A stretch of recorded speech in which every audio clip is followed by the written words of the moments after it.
to another episode of Whiskey Sour. Oh, well, shit. Welcome to another episode of Whiskey Sour Libations Accommodation. Yeah. It's retrograde, and I'm going to leave with this retrograde. It's your girl, Dom, in the building. I am really excited because I got one of my favorite people back here with me. She is no stranger to the show, and y'all probably been wondering where the fuck she been, just like I've been wondering where the hell she been. Everybody, welcome back to the show, Miss Nya Fuentes. Hey, girl, hey. Whiskey side back. Look, hey, how are you? I'm good. How are you? I'm good. I'm making it one day at a time. Yeah. Look, I just want to know what the hell, what's going on? Where you been? What's new in Nya's world? Child, so much. I have lived a full life. It is not a timeline with me. It's a lifeline. So I've done so much since the last time I've been on the show. So I don't even know where to start. Well, let's start at the beginning. Let's start at the beginning. Let's start at the beginning. Hold on. How is Blue Meyer? Blue Meyer is great. He's at his grandmama's house. Okay. He have a time over there. He like it here. I'm still renovating my house. Okay. So he's very nosy. I don't like him getting into stuff. So more often than not, he be kicking it with his grandparents. I love that. I need to send my dog somewhere, or plural dogs at the moment. Pack. She had puppies. Oh, yo, it's one puppy. I just called John. I said, hey, he got to get the fuck out of my house. I said, I don't know how. I said, but Pax has taught them how to get out the crate. I used to just leave the door open so she could go in and out and play, but she showed them how to get in and out. Mm-hmm. Somehow I just locked him in the crate. I took a 15-minute power nap, and I come out my room, and that little nigga outside. I was like, yo, what is going on? So yeah, I need a break. I'm tired of cleaning up poop. All right. Yeah. Not to a single mama. How many? 3. Okay. That ain't a lot. It's a lot. It's a lot. I don't like it. I'm over it. I'm like, hey, when are you selling these other puppies? What's the timeline of the ETA? Because I need my life back. One was that same dog was barking all last night, Nya. And I get up at 5 a.m. to go work at the school. Is it a boy or a girl? They both boys. Oh. Yeah. One of them is really good though. He fat, but he really good. Now he fat. He's so cute. We're supposed to be body conscious or you body fat shaming dog. I didn't fat shame. He's fat, but he all right. You just he all right though. He a good puppy. I like him. But you know, the smaller one, I'm like, hey, little nigga, I need you to go. Stat. Shit. But I feel like it's been so long since I talked to you, and then like, you know, you go off grid, you be on grid, and then you be like, this motherfucker, like, and you be talking your shit, and then you just go rogue. We don't like it. Like, it's very atypical Libra behavior. See, it's not just me. It's like I be entertained. I'm a Libra. I'm here for a good time, not a long time. Okay, for those that don't know, Nya is a Libra. And that's enough said. Libra, period. That's all y'all need to know. Whatever they say in that horoscope, that's me. It is. Except the men, like the girl Libras, y'all real cool. Y'all kind of hold it together better than no. It be the men. The male Libras, I think, are worse than Gemini men. I think I'm worse than Gemini men. Well, damn, Nya. I got 2 Gemini men right now, stressed out. Do tell. Because I was about to get into your dating life in New York. Okay. How you got a nigga from New York? Niggas from Nya, what you be doing over there, Big East Side? I just be existing. I don't be doing too much. I don't gotta do a lot. whatever them girls be saying that you got to do on the internet, I don't got to do too much. I post a picture and just let the algorithm take me where I need to go. Oh my God. Oh, and I my don't God. even post on my actual page anymore. I just post on my story, so I don't know how them hoes find me, but they be there. Well, the one, and then when most people I don't meet off the internet, I'll say like people with like a little bit of status, like a nigga that bounce a ball, throw a ball, catch a ball. They mostly come off the internet. But like regular people that I meet or whatever, I usually meet them in person, or they be like, or it'd be like 1 or 2 degrees of separation. Like I know somebody that knows somebody that know them. Okay. Yeah. So what is, since we get in your dating life, what is that like since you got niggas stressed out? Because the girls are stressed out, but you stressing the niggas out. So maybe you I'm can evening up the score. I'm evening up the score. Being a Libra woman, I have to. It's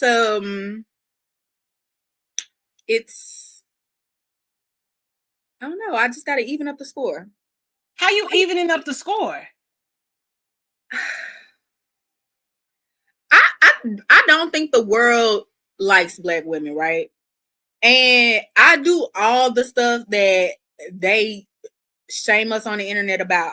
I'm the Megan Thee Stallion of all this shit. I catch a nigga, be in love with the nigga, stress him out a little bit. That nigga don't do what I like, I go get me another nigga. I'm the Lori Harvey, the Meg Thee Stallion. I'm definitely Cardi. You know. Well, I mean, though Cardi is a Libra, Cardi not playing the game. Because here's the difference: you not out here having babies by these niggas. No, but that's what you do when you have a certain amount of money. So I understand. I'd have 1,000 kids too.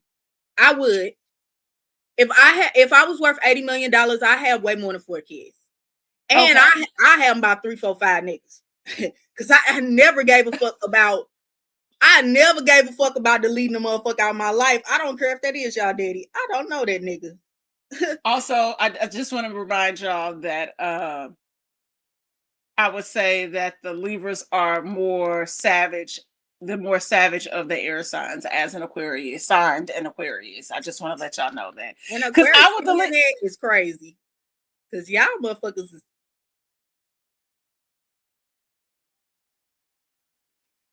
y'all are so wishy-washy and go with the wind. It's a duality, but it's not the same thing. It's not the same thing.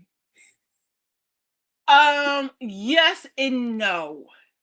I will say that sometimes the misconception is that we are flighty, we go with the wind, but when we are very loyal to a fault sometimes, and quite often we all y'all be loyal to y'all damn selves. I don't know no damn Aquarius that's loyal. Me. Even if I'm the only one in your life. I mean, I don't necessarily even know you in that capacity where you got to be so loyal to me. But it's no, I'll say I'm loyal to a fault to like the people that I, to a certain degree, that I really love and cherish, right? But then there's also the part of me that has like very firm boundaries, and they'd be like, see, I love you, but I gotta let you go. I gotta move on with my life because this isn't a good match right now. Now, I spend a block on a nigga, yeah. I'm gonna spend a block on a nigga because sometimes I'm like, maybe they wasn't ready for the first. Like, I have to give them a second chance because they wasn't ready for the first. Only time I'm spending a block on a nigga is if I want my revenge. I want my lick back. I'm a lick back. That's okay. Mm-hmm. That's fair, and I can respect that. So I hope they beware. I hope they can play the game. I hope they know how to tango because I'm finna take them down through there. Take them through there. With the exception of my baby daddy. Nah. Okay. We just keep on spinning and spinning and spinning. Exactly. But see, I think that's the only person. That's the only person. Okay. So, like I said, like I will spin the block on somebody. It's not consistently. It's only, see how you got your situation with your baby daddy. That's the situation. I just be like, oh, I don't like you no more. I ain't fucking with you. And then I'm going to go back. At some point, because I know at the end of the day, that person gets me, they understand me. And then the last time I broke up with him and we got back together, he said I can't do it no more. So we've been solid, I guess. And I be looking, but I don't venture off. I just thought, oh, that person is attractive. Or oh, I wonder what that would be like. But then I go back home. So do you be turning down like advances from suitors? Yeah. Yeah. Well, okay, wait. So if it's no, okay, so I will say this. If it was like a Michael B or somebody, I'm gonna lean in a little bit. The dog fighter. That's Michael Vick, who is fine. Yeah, but Michael Vick is I thought fine. you talking about. And his wife look good. I was like, hey, those are people that be like, they want to add a third. Those are people that you hope to call you, not the men that are built like women. And I'm not body shaming, but it's some men they be curvy. And I'm like, how you got a better shape than me? I went out with a thick one a few weeks ago. Mm-hmm. I like a thick time, but it gotta match. Thick like hips. Oh, okay. Like he might wear Skims. Like he needs some. He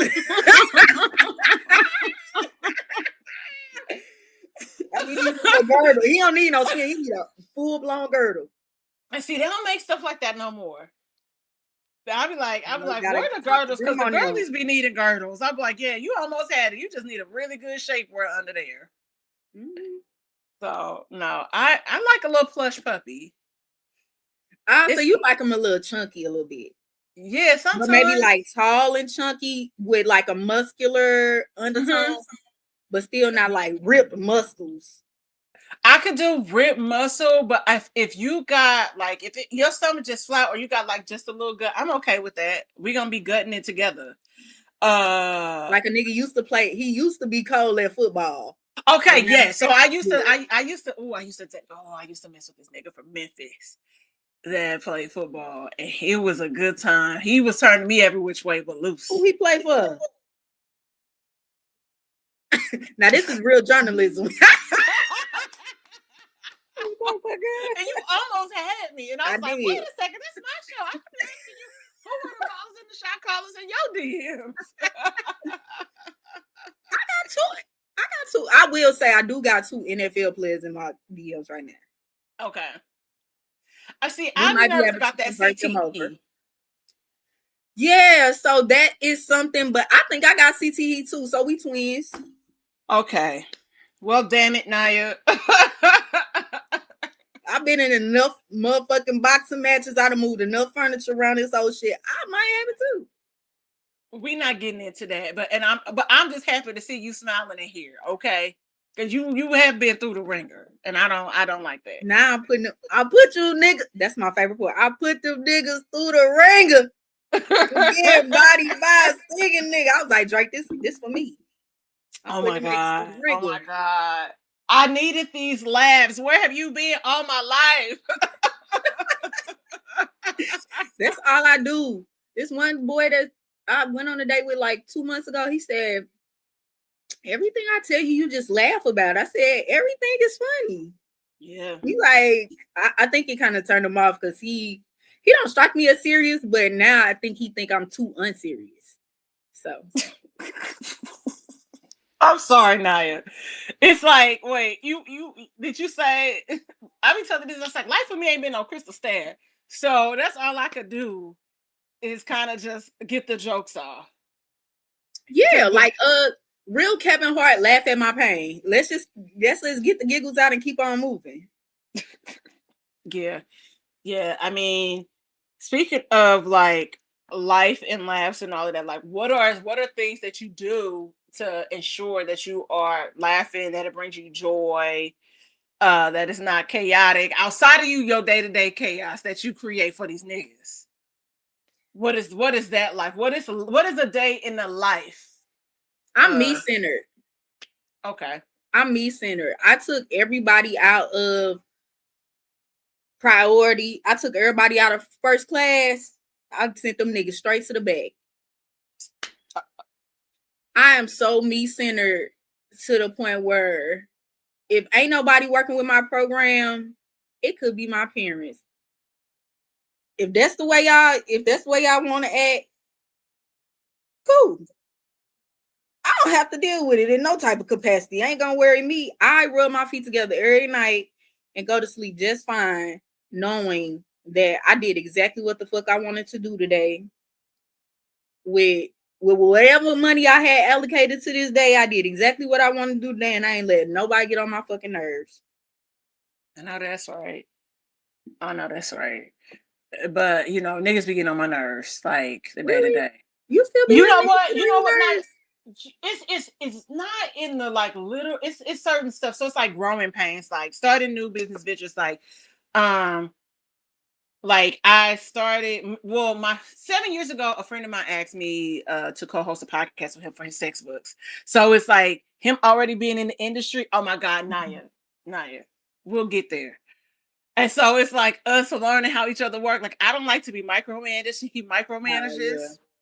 And so it's really tough. And so having to take control and say, how about this? This is where we're gonna meet in the middle where we both can get what we want. You gonna tell me the timestamps of the I will send it to you and you will do the copy. Since you want to approve it, this is how this is gonna work. Like I can do this. This is how we're gonna collaborate. So it's been those growing pains. And he sent me some text message the other day, and I had to call him and be like, "So I don't know who you're talking to, but it's not me. I don't like how you talking to me like I'm a novice in like entertainment. Like I don't also like have entertainment connections and all this stuff." So it was really funny. And he apologized because he was like, "Oh, like I'm so sorry. Like I just had a rough meeting today, blah blah blah blah." I was like, "That's cool, but like you have to like draw that line and separate the two and not like transfer that on, because like I don't want to have no problems. Like we're friends at the end of the day, and I don't want our friendship to be messed up because we don't know how to communicate to each other. So let's figure it out and move forward." So that's been the biggest pain in my ass. But also, I've been like subbing. I got laid off last year, and I should have not subbed this summer. Like, working with kids, I've been working with kids that have autism. Okay. And though the summer class is not as bad as the class throughout the regular school year, I'm Mhm. like, I probably could have made more money on unemployment and doing other stuff. Like, I'm like, this 4 hours is a waste of my time, because Angelinos don't be in fucking school. They do not be in school. Like summer school is 4 hours for 4 days a week. And I'm Yeah. like, why aren't y'all in school? Like during the school year, every Tuesday, they have a half a day. They go to Mm. school 4 hours. And I'm like, this is why y'all numbers look like this, because y'all not spending the time teaching these niggas how to read and write. So Yeah. yeah, and Gen Ed is just as bad as the SPED classes. I'm sure. I'm Yeah. sure.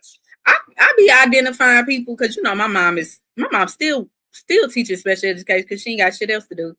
But my mom has been a teacher since she was 20. She's about to turn 73. Okay. 53 years. So I damn near got a degree in analyzing folks and diagnosing their ass. So I definitely be looking at some people like, Mm-hmm. yeah, I know where you was at. And also I started studying for the LSAT. So I know people can't read. Yeah. It's no doubt in my mind most people cannot read on the level Yeah. that they're supposed to. It's unfortunate, just like the whole idea surrounding not teaching cursive, and now they're gonna bring cursive back. So people, for whatever reason, they got rid of it. But also it's just like the obsession like with technology, like how technology has been integrated into the classroom. And it's kind of alarming. Because even in my class where there are some kids that are verbal, some kids are nonverbal, you get like the in between, but how everything is done on a TV. And like even for speech, they have an AAC device, it's an iPad. And I'm Mm. like, and when they actually go to speech, it's not like how you remember how it was in school, and they would write stuff and then you would sound it out. It's like all Sight laptops words. and things like that. And it's like Yeah. one day the internet went out to school. They was like, oh, we don't know what to do. I'm like, didn't you graduate in the 80s? You know what to do. Use some flashcards. Let's move it along. What are we talking about? We don't know what to do. Blue light is ruining the world. It Blue light is is. literally ruining the world. And they let the mobsters come in.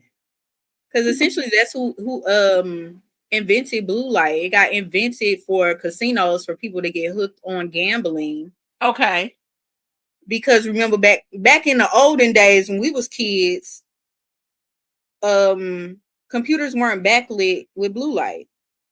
Okay. I didn't know. Yeah, I never even thought about it like that. I didn't even know that. Mm-hmm. Yeah, Girl. they remember like the old school programs used to be black and then they used to have green writing on them. That's how all programs used to be back then. And they used blue light as a technology, but it was literally invented for casinos, the mobs that owned the casinos, to hook people onto gambling.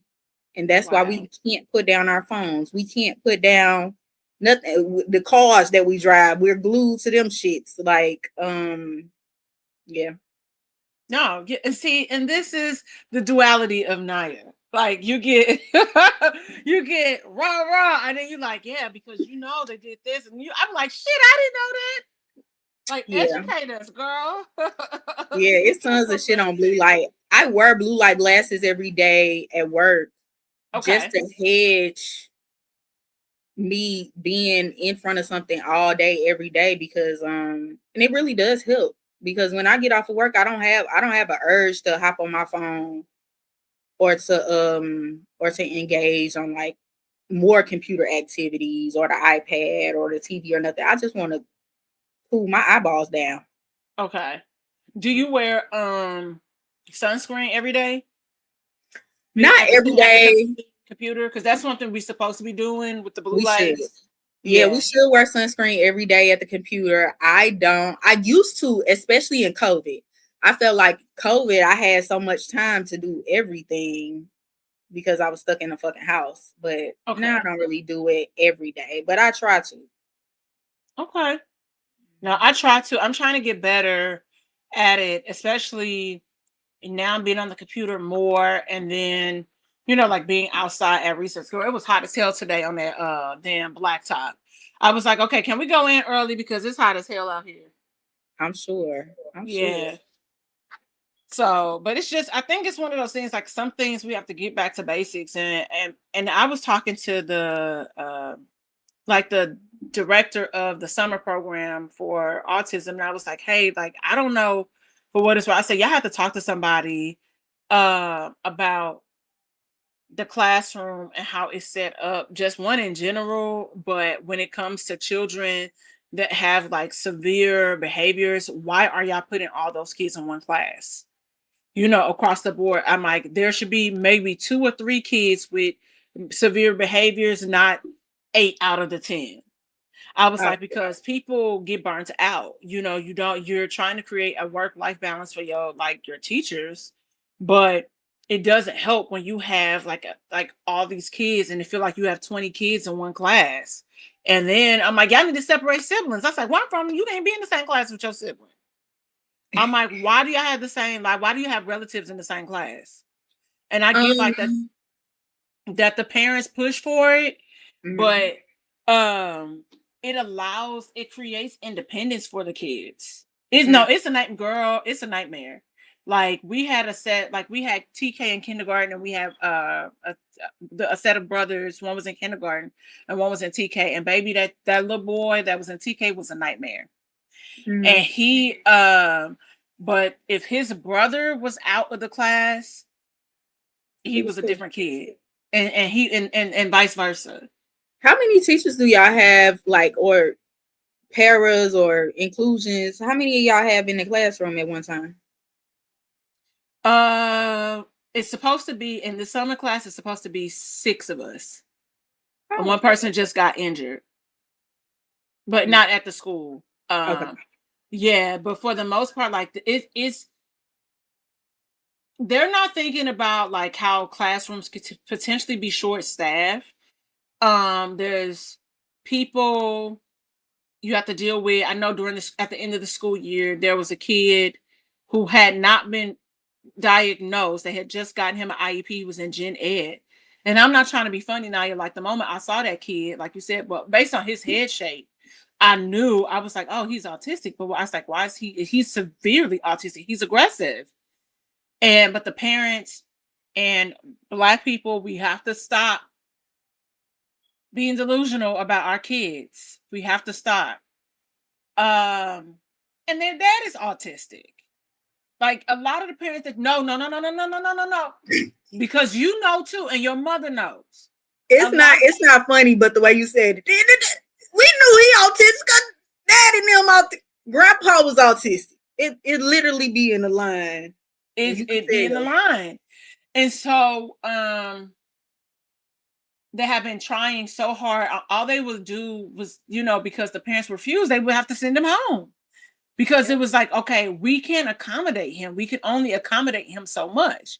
Because they have ultimately to put your kids in special education. I'm not sure what California laws is, but I know Illinois very well. You have to sign them into it. Yep. And they can't just put your kid in there. Yep. So yeah, it do be some that be fighting it or like in denial and stuff. I had engaged with somebody on the internet and said something about, they told me my kid would never talk or was nonverbal, not never talk, but nonverbal. And then I'm like, I don't know if they know the language around that, but I'm looking at this baby and you ain't said nothing but ishy bishy boo. Baby, the baby still nonverbal. And the baby just started talking like that and the baby 10, the baby nonverbal. Yeah, it's this weird slippery slope because a lot of people, because we introduce the screens to kids like younger, like so young, it removes certain mechanics that should be a part of their lives, like their motor skills. Like a lot of kids, like my little sister is pregnant, and I'm like, that baby is not getting all this stuff. She's a teacher, so she's aware because she's going through the process to be able to diagnose children with autism. But I was like, hey, nigga, only Montessori toys. Don't be like, we getting them the wooden blocks, let them stack. But these kids don't know how to hold a fork, a pencil to color, anything like that. And what I learned was a lot of kids have learned helplessness, which is because the parents don't even allow them to be independent or just try develop. Yeah. And so it's a lack of that. And some kids, some parents don't even know what's available to them. Like, so when you speak about the kid that's nonverbal, are they going to speech outside of school? Do they have OT? Do they have an ABA? I know one of our kids, he just started going to speech. He's in TK. But what's funny is that we know he could talk because the nigga be saying shit. So I'm like, so he has the only thing he know how to say. He doesn't, so but he is spoiled because he has autism. So we go back to that learned helplessness where the mom also, she just got him in speech toward like the end of the school year. We were asking, oh, does he have an ABA? She's like, oh, what's that? And we were like, huh? She's like, oh, I don't know what that is. We're like, oh, does he go to OT? What's that? And we're like, when they diagnose your child, they give you a packet. All of this stuff. Yeah. And that tells you everything you need and what your child, in order to help your child develop. She got a little bit of autism on her too. She does. She just had another baby. And we used to help her. We would ask her if we could help her, like bring him into the school, because she would be out of breath going up all these steps to get to the school. And we could see she was just flushed and tired, and she would be like, no, she'd be carrying that little boy on top of her belly. And she had complications with her delivery. And her son, the new baby, was like in the NICU for like a month. And it's sad, but like we talk about, like, Black people need to start getting genetic testing before they start laying down with folks. Yeah. Unprotectedly, by trying for a baby.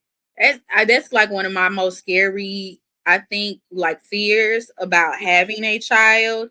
Even when I do decide to have kids, the man that I decide to have kids with will be very well checked out, or we won't be having them. I keep on flushing them. I look, child. Nya. I'm exercising my whatever amendment right. Free speech that they're trying to take from us. No, Not free I speech. I'm just talking about flushing it. That's the right. okay. Well, they took that. That's Roe v. Wade. So they took that. I mean, they rolling it back. They just reinstated Missouri. So, oh yeah, for play. Yes, but you know what? That's so honestly, like, is what you said is relatable because 1 in 36 children have autism. That's a low number. In Europe, it's 1 in 100, and it's simply 1 in 100 because they're slower to diagnose. We're quicker to diagnose children here, so they can start getting, like rehabilitation therapies and all of this different stuff. Shit, we had a kid. His parents was taking him to Mexico, Guadalajara for stem cell injections in his spine, in hopes that it would help him. And I was like, "You missing the key element. You still have to discipline your kids, and he need his hand tapped." And a lot of people, because they think ass tap. no, okay, so you said it. I thought it. I be But that's watching really sometimes what the little badass autistic kids be coming across my TikTok, and I be like, they need them a good ass whooping. They do. Because they be strong. Autism strong, they got superhuman strength. So this one white boy, he be turning up his mammy house and be whooping her ass too. I'm like, you need to just start putting foot to ass, lady. That, or you're gonna have to institutionalize him, because people don't think about the long term, like the long term effects, right? Like, okay, for example, one of the girls in the class last year, because we only had 2 girls in our class, the rest of them were boys. This class that I'm in now, all boys, because it is more prevalent in boys. It's 5 of them, all of them autistic. In the class I have now, 8 siblings, all autistic. Now, why they keep fucking? I can do well, yes, that is my question.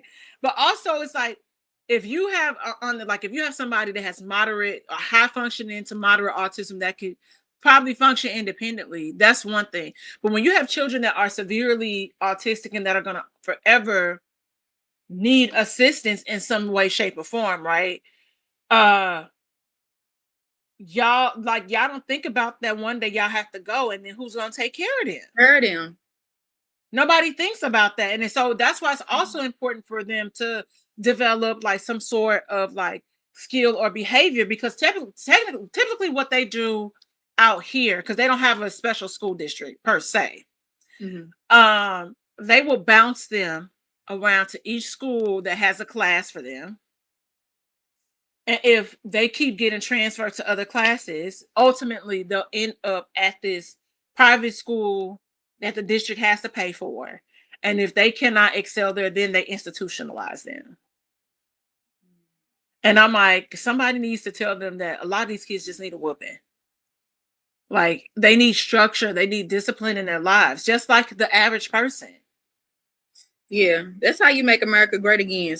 Start back whooping ass and bringing back shame. Yeah. I think the world or Americans don't have enough shame and not enough ass whoopings. Yeah, absolutely.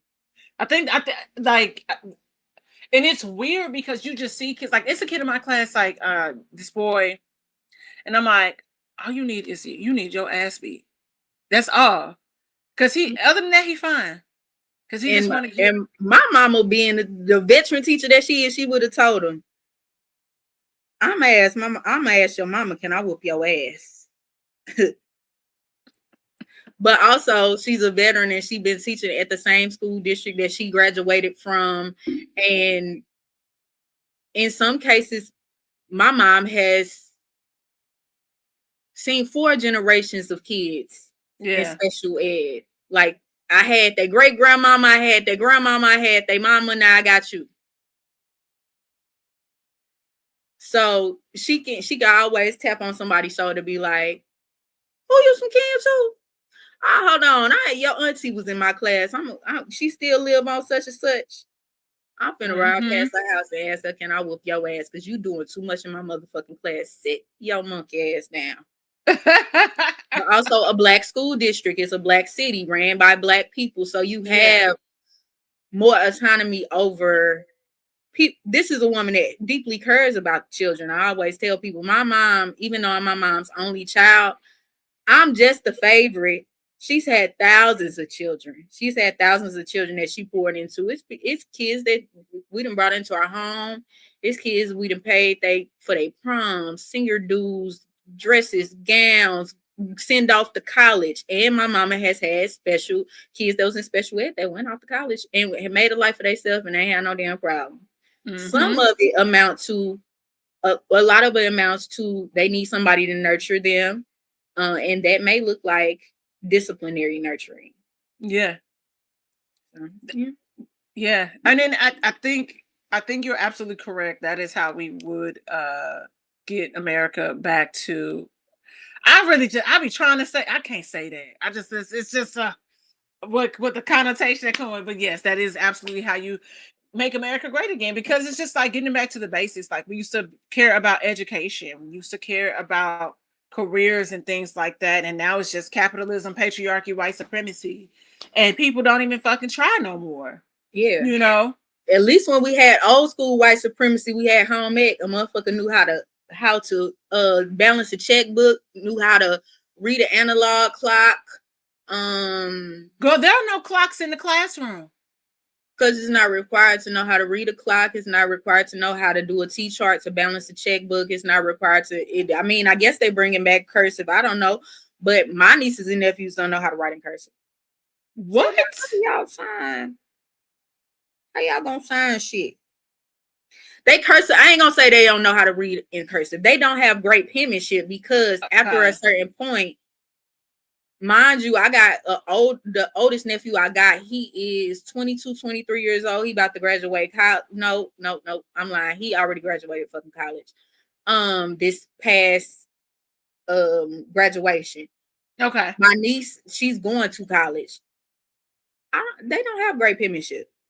Okay. Because it wouldn't require when they came around, at some point it stopped.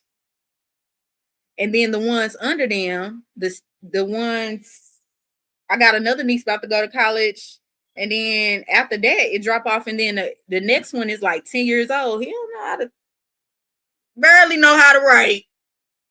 Yeah. In every class, because they don't even have a computer lab no more.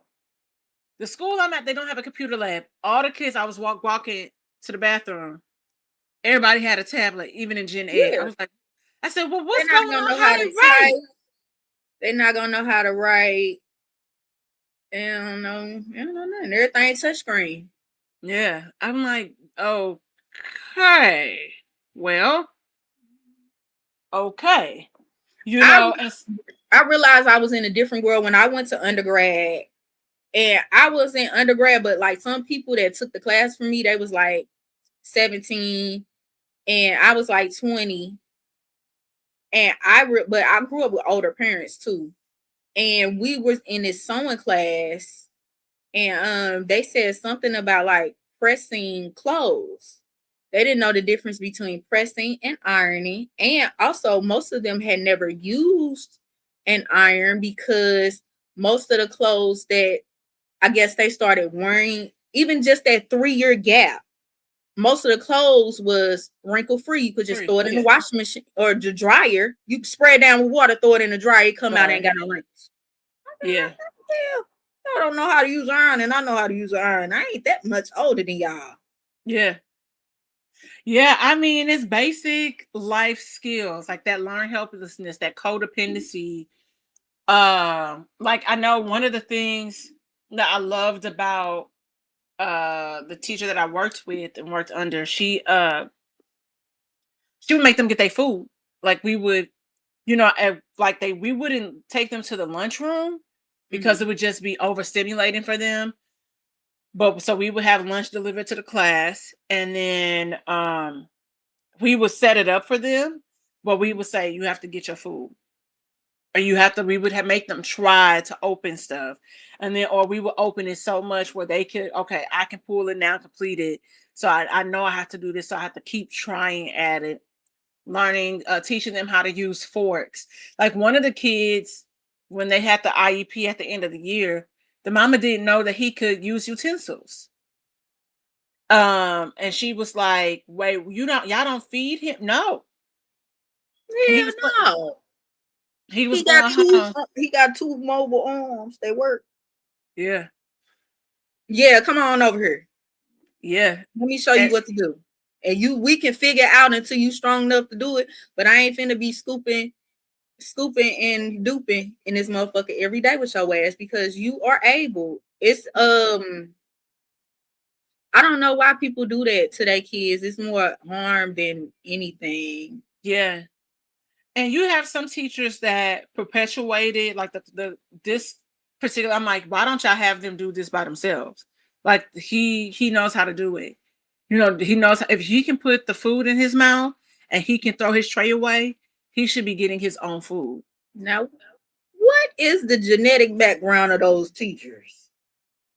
I'm in a district where it's a mix of we have some brown people, and then we have some Anglo-Saxons.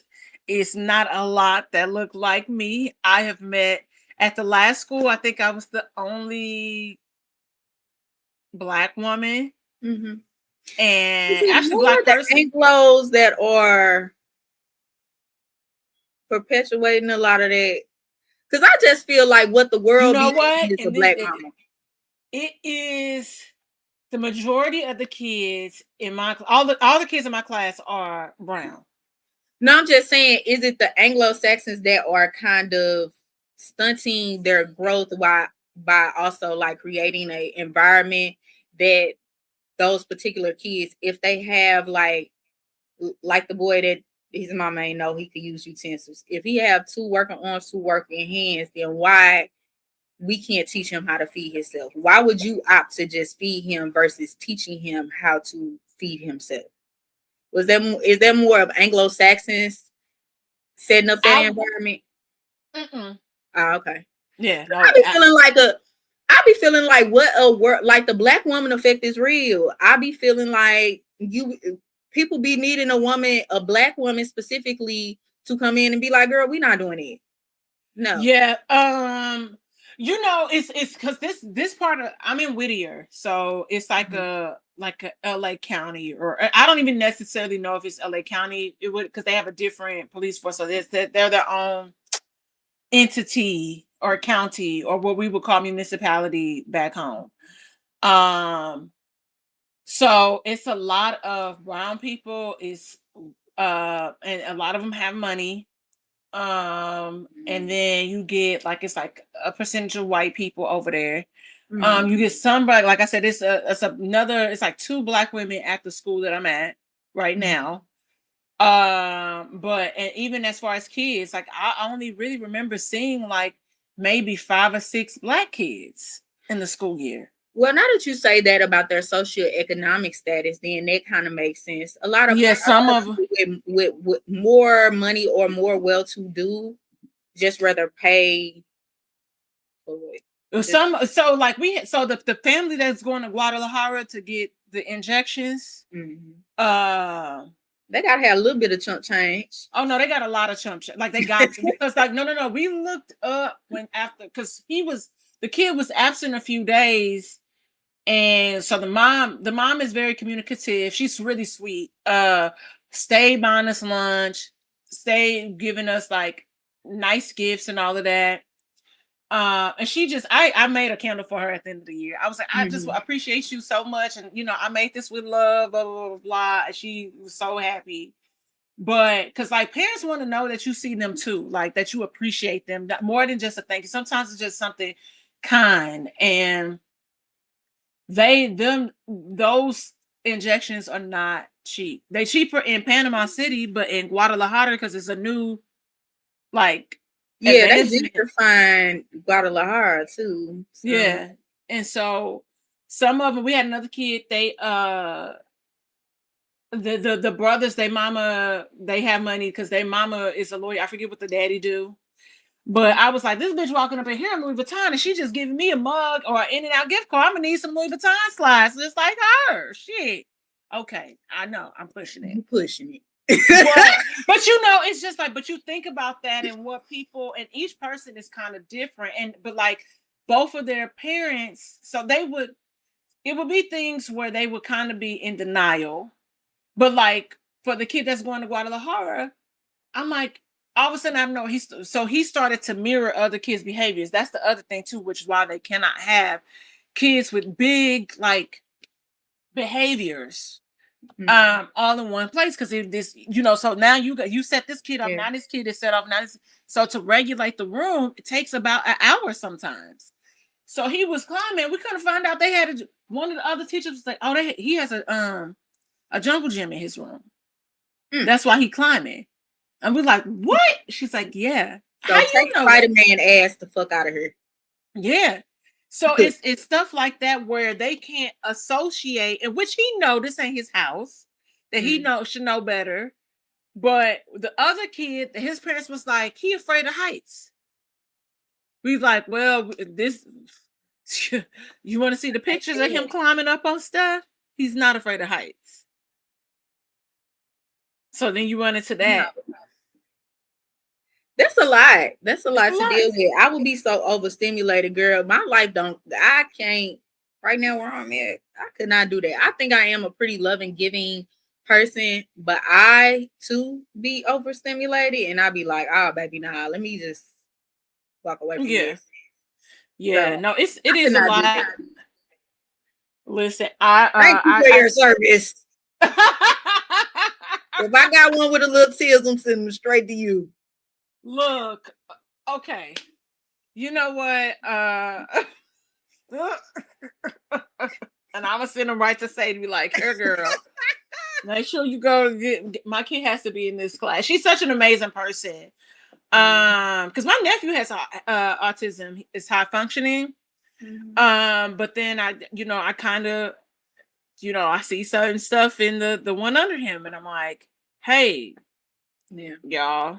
And they're trying to figure out if it's her just following behind him because they're only a year apart, so they have each other because they're older siblings, like 5 or 6 years older, or if it's something else. And I'm like, I got one of my favorite cousins. We always knew a little something wrong with her, but she has Asperger's, which I think technically falls under autism or whatever. Yeah, it's a neurodivergency. Yeah, and I asked, do shit like smart like Rain Man, like one of them super smart people, but then you be looking at them like it's something off. I can't put my finger on it. No common sense, zero common sense. Weird decision making patterns. Smart as hell, smarter. Probably one of the most smart people I ever met. And it's like that. It's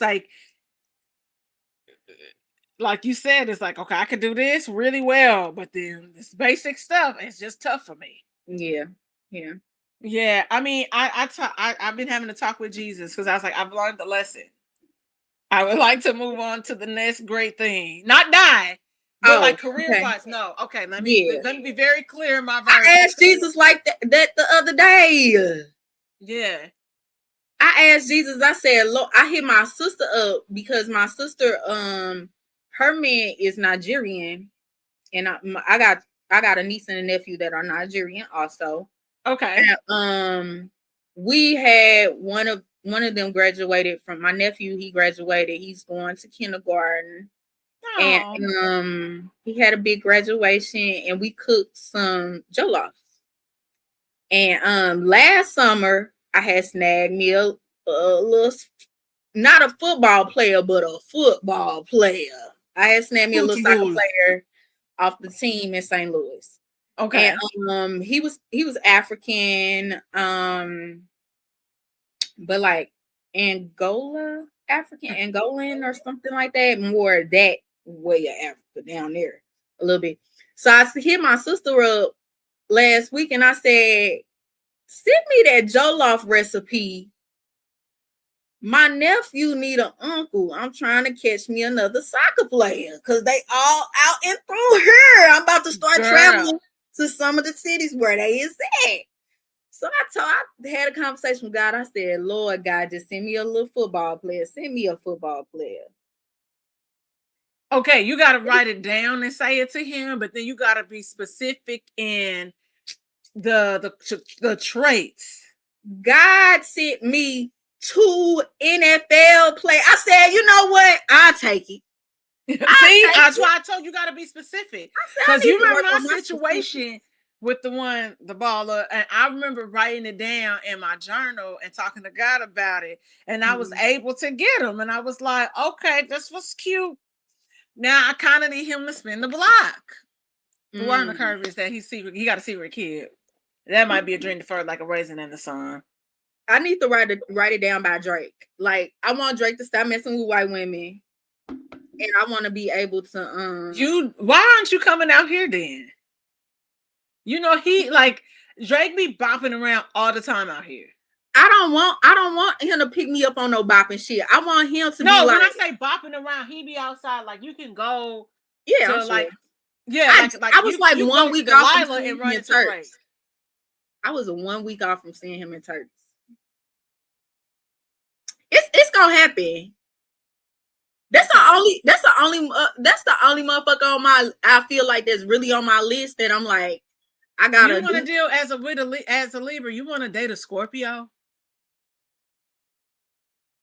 Girl, I know you're gonna tell me that you had that boy Scorpio my ass. He might be a demon to the rest of y'all, but to me, I ain't never scared. All right, Biggie. Scorpio in college that was in the league. And I think I damaged him more than he damaged me. And they okay. See, I've only seen them in action. Like, you know, my mom is a Scorpio. My hairstylist is a Scorpio. Scorpio. Some like one of my homegirls is a Scorpio. I just be like, I don't get it.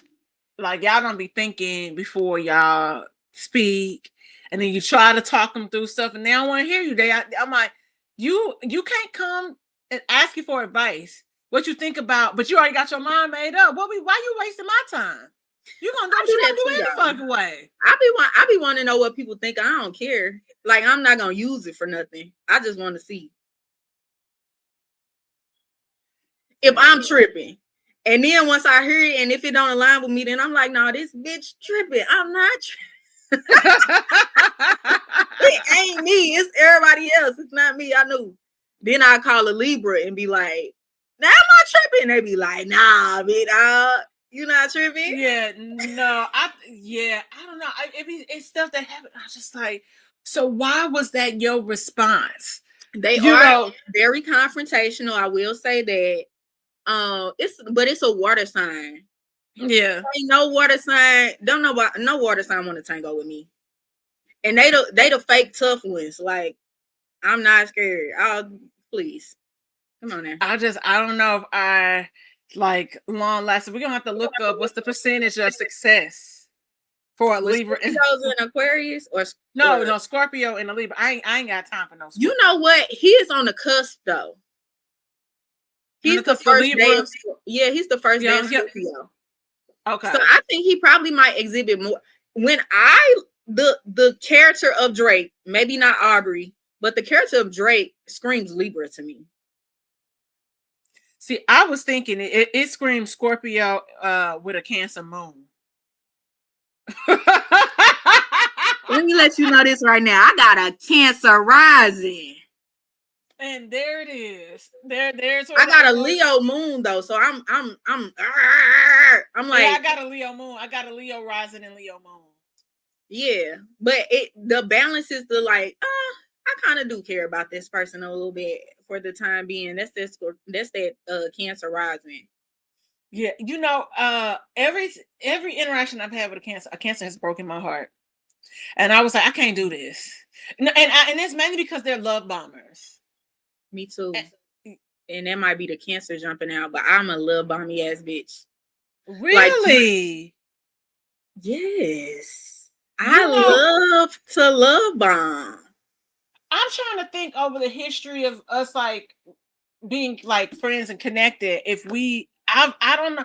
I feel like because I think I'm used to like niggas like being obsessed with you and like get like I feel like they be love bombing you, not you be the other way, nigga. What? No, I think that they really be obsessed with me. I be just playing. No, the one of the guys in New York, okay, so here go the tea. Okay, now we getting into it. So the guy that I met in New York is one of my clients, one of my accounting clients. I do accounting work for him. He's the guy, he is one of my clients' manager. Okay. A recording artist manager.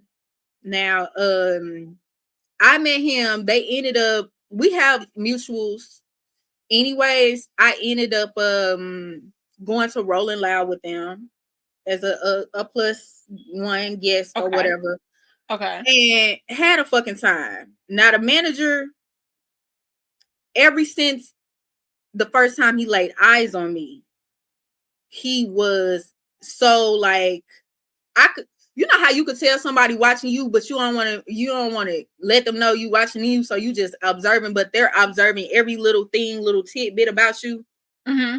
That's how it was. But I'm also watching you watching me, but I'm so motherfucking cool. This nigga ain't know I was watching him watching me. It's totally infatuated with me. I can't say in love, but he do really, you could tell it's a genuine, like I make this nigga light up.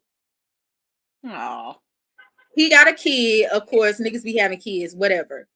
When I got back home, we still love bombing. I'm love bombing. Whatever. And then I'm like, I tell him one day, he was like, something. I said, it ain't never gonna really be none because we just pen pals.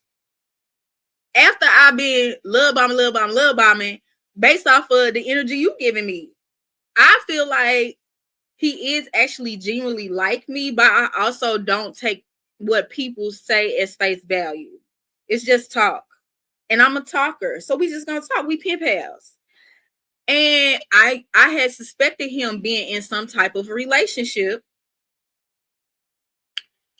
And I was right. However, he still is infatuated with me. He's still risking it all. And I'm like, whatever. So I went on a date. What was that? Sunday? I went on a date. So he was like, what you doing? And I was like, I'm finna go on a date. Cause we just pen pals, babe. We talk, we FaceTime every other day and we text funny shit and it's cool. It's actually really platonic because we haven't had sex. I could really stall you out and throw you in a homeboy category for real. And even though you still like me, like I could put you in that place. But I'm just like, okay, whatever. If I ever see him again, I'm sure whatever. So this nigga got so mad. He just stopped getting unmad at me today. How many weeks ago was this?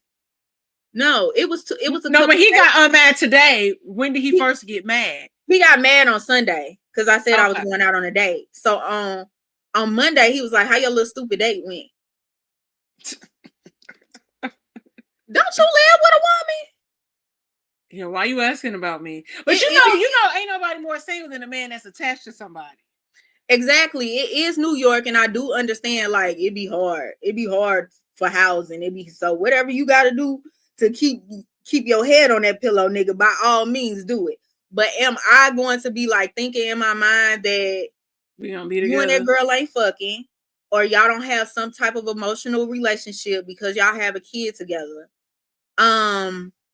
I'm a realist. So yeah, if you nice to me, I'm gonna be nice back, and I'm gonna throw some extra sugar on top. But in the back of my mind, I'm like, he's he the name with my friends group in the group chat is the roommate. That's his name.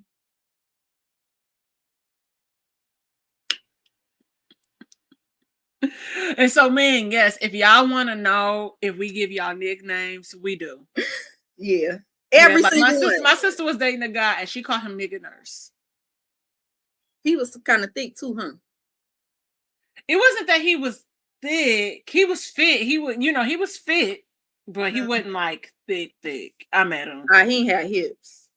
But he No, might he have had a little tight ass. Baby, no, he didn't have hips. I was thinking about this one white man I went on a date with. I hit up my homegirl. I said, "Yeah, hey, man."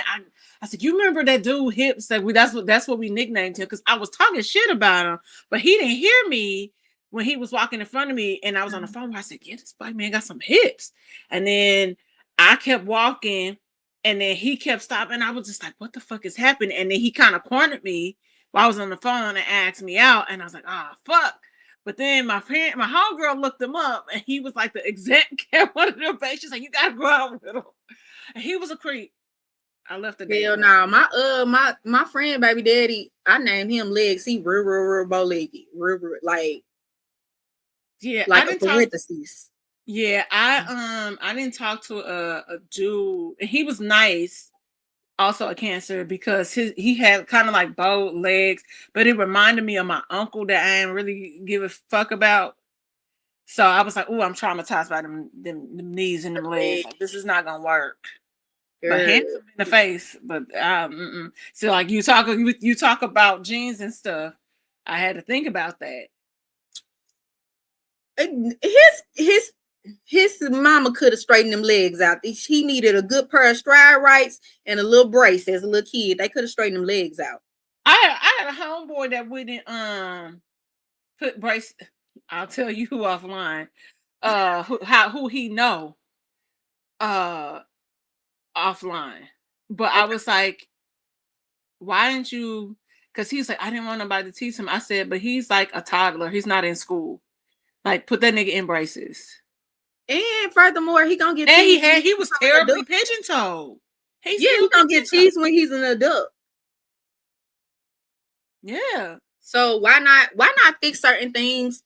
I mean, out of societal norms, I think some things are beautiful, like a gap, or right. or some people have like birthmarks and stuff that they be getting cosmetically removed, or some people have birthmarks in their hair that cause their hair to be white from a kid or something like that. I think some of those vitiligo and stuff like that. I think it's like, okay, we can this is a positive teacher moment about being a unique person. Yeah. But something like being so bow-legged and pigeon-toed, those are things that might affect their everyday like life in the world.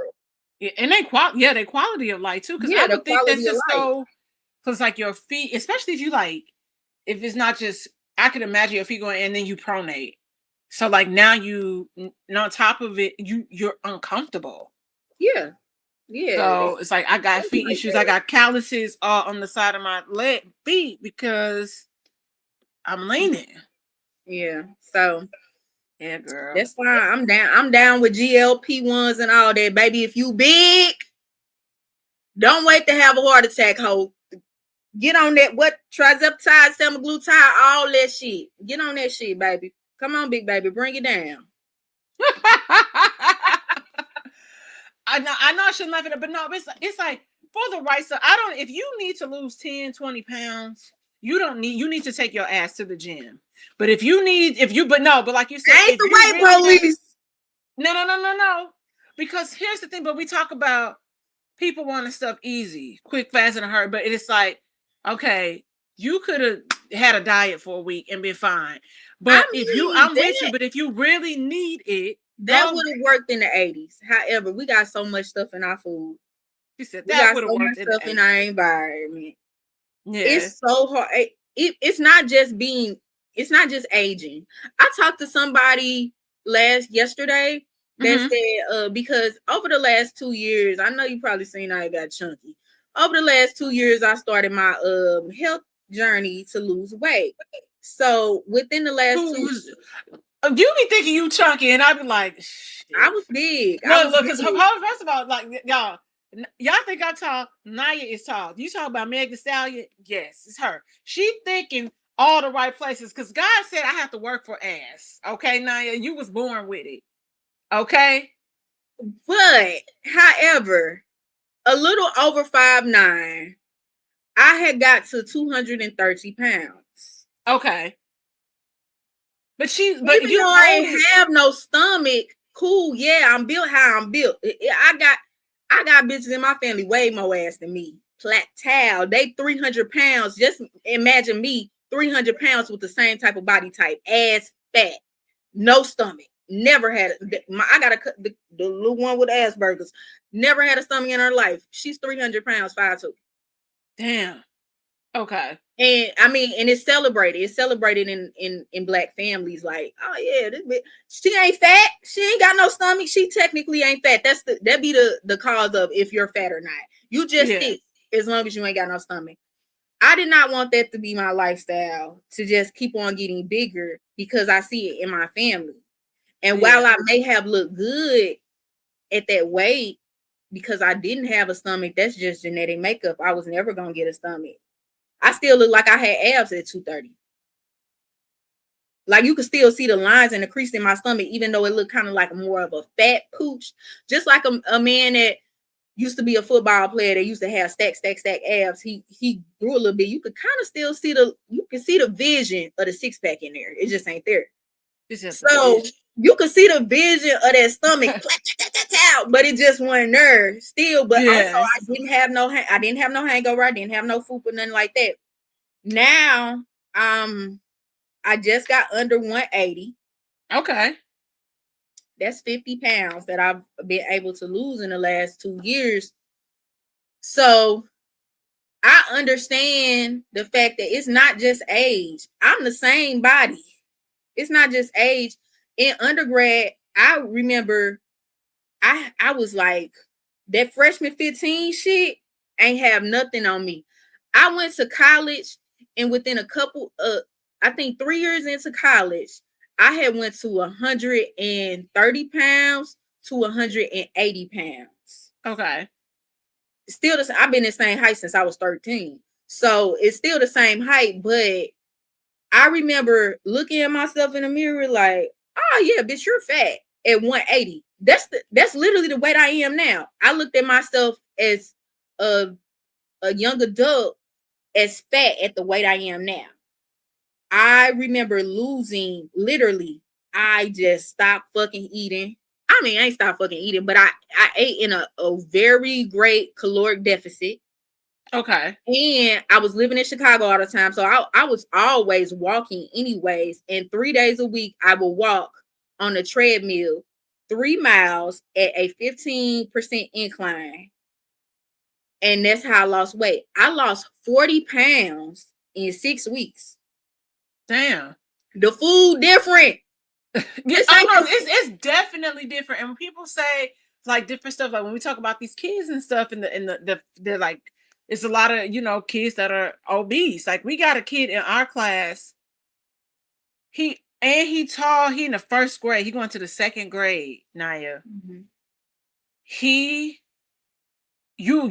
I mean, you gotta be on high alert, because if he reacts and he drops, or he could hit or throw, I mean, he jump up and down, the whole room is shaking.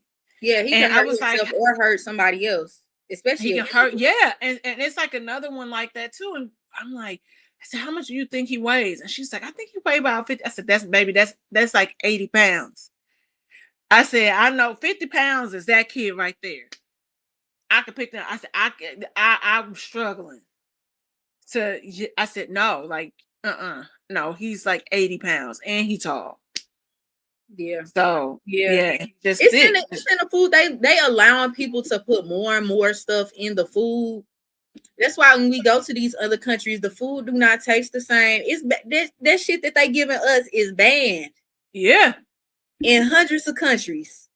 Yep. It's the reason why it is, because we are so big compared to people in other places. We are so big.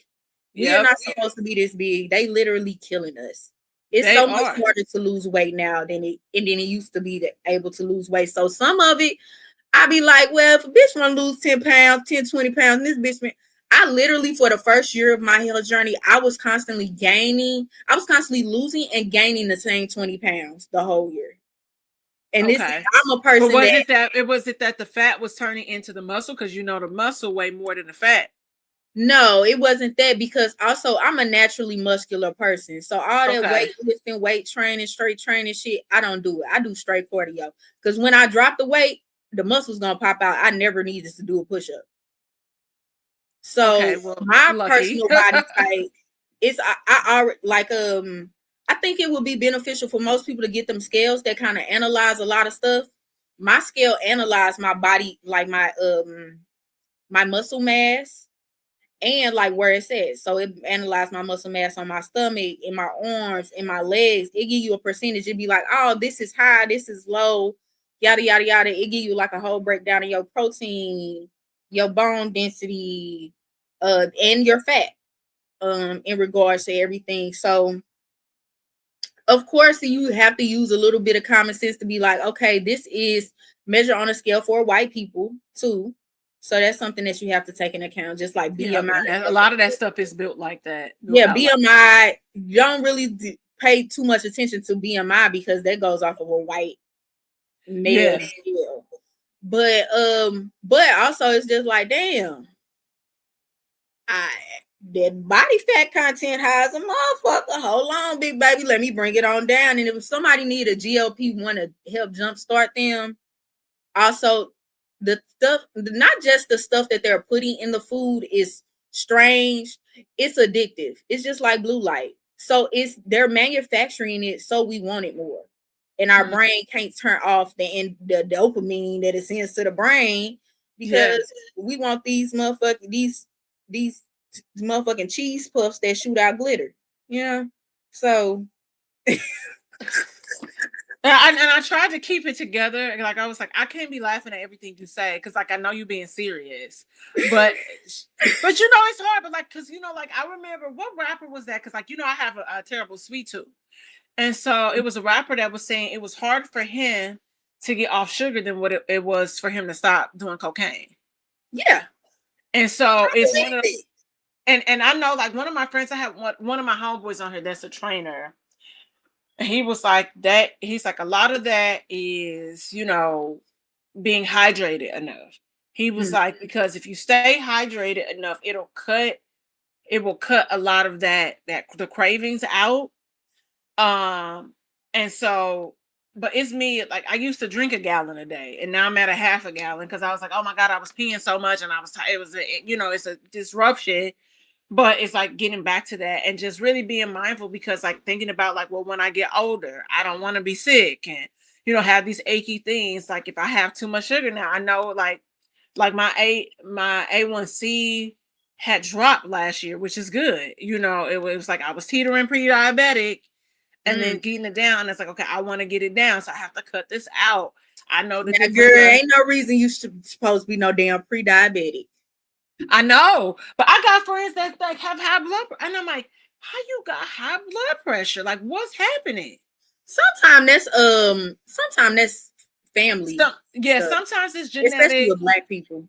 But when you see the person, you would think that wouldn't even be, you know, them taking medication for that. And I'm like, wait, Mm. what's going, you know? So I think it's a combination of both, but it's just always being mindful and working out and moderation of stuff too, you know, like, and wherever you can, you know, if you could grow something. I know I always say, I'm like, oh, I want to have a garden. Look, I'm working on keeping a fucking orchid alive, okay, for the second or third That's time not this year. beginner level. That's not beginner. Okay. Well, And all I know is that I need to water it once a week and give it moderate sun. I'm you don't need to water it. You could just like dip it in water and pull it right back out. Yeah, that's what. But I'll just put it in, like I'll just because I left it in the little plastic thing, so I don't have to. Mm. You know, but I put the water on it, let it drain, and then I put it back. I'm like, so Yeah. far so good. And when the flowers fall off of it, it's not dead.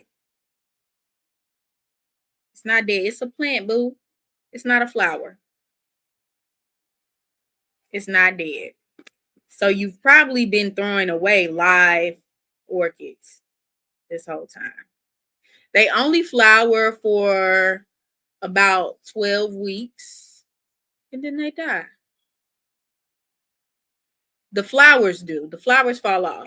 But the plant, the petals are still green. That means it's still alive. So it'll have another cycle where it will flower, but you have to wait, 6 to 9 months for it to reflower. Mm-hmm. The more you know. That's why I say it's not beginner. People think they flowers. I mean, it's a flowering plant. Yes, I know it was. Johnny had got me 2 orchids for my birthday, and I threw them away. That's okay. And they were still green. Mm-hmm. Yeah. Wow. Duality. Like, yeah. I love it. I love this. Yeah. What the fuck? The leaves are still green and still alive. Oh my God. I did not know that. As long as they ain't crunchy and brown. Wow. Okay. I learned something new again today. Mm-hmm. Second lesson from the book of Nya. Girl. Okay. So before we wrap up, I want to plug my latest podcast adventure called Stone Cold Freaks. Okay. Yes. Y'all pegging over there? Yes. Okay. So with that said, our very first episode is with the amazing dominatrix, Madam Carmen, who is actually from St. Louis. She's lived in Houston. She's now located in Vegas. And she takes us on her dominatrix journey, how she even had a conversation with her dad as a kid about wanting to direct porn and all of this stuff. And, how she was into voyeurism. People was experimenting and exploring stuff. I was playing Barbies, okay? And who are me to judge? Was you bumping the Barbie's coochies? You know what? A few times, but then I finally got a Ken, and then they was like, a little bit, but not too much. Not too much. Ken start getting pegged. Oh my God. So the clip that we have out now, you guys, is actually a pegging clip where she talks about kind of releasing the shame that is behind being pegged. And I mean, the comments are on fire. The last time I checked, it was like 70 comments regarding the back and forth, because you have different people chiming in of what they can and would not do, what's gay, what's not gay. So it's a lot happening. One of the other clips that we have is from one of my best friends, Rachel, and we were cracking a joke talking about who would I be gay for. And so I clipped a clip, and it was just like, because somebody experiences something one time does not mean that they are gay. People have experiences, but now if you continue to do it, all right, now we question it. But so if you just try crack one time, you ain't no crackhead. Yeah, no. Okay.